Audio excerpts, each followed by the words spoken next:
An American Airlines flight operated by PSA collided with a Black Hawk military helicopter while approaching Reagan Washington National Airport.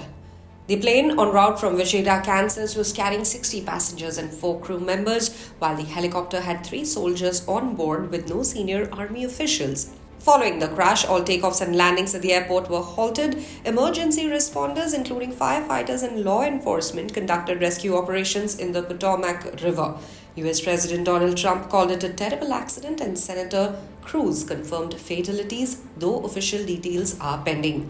Meanwhile, an eyewitness has revealed shocking details of the collision. Horrendous, unbelievable, shocking.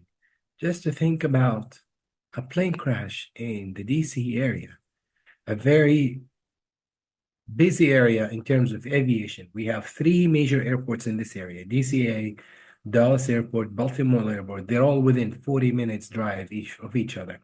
So that gives you a sense of how busy the radars, the air controller, and there is no room for error. Everything happened somewhere around 8:50 p.m. local time, Eastern time. I was getting ready to go to bed, laying down when I hear the bang bang, a very unusual sound, something you don't hear on a daily basis. It's more like on a war zone, something you hear on movies, action. So that caught my attention. I looked up the sky, I looked up the window, and all I could see at that moment was just smokes from the south side of Reagan Airport. Uh, and then I started taking videos because I've started to see some um, activities. Like that's like 5, 10 minutes after. It's horrific. It's unthinkable to think that at this time of the year of where we at 2025, crashes, human errors still happen. Since the inaugurational day till today, the river is frozen.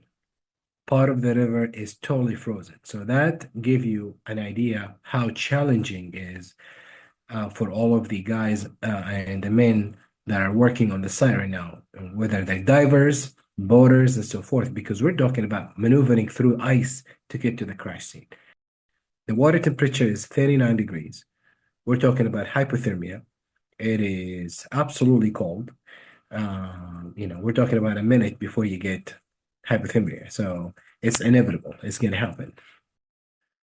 This river has a very strong current going south.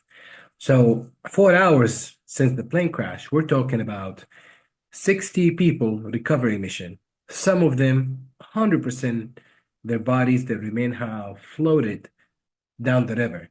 I would say maybe by 3 to 4, now even 5 miles radius. Okay, between ice, between frozen water, strong currents.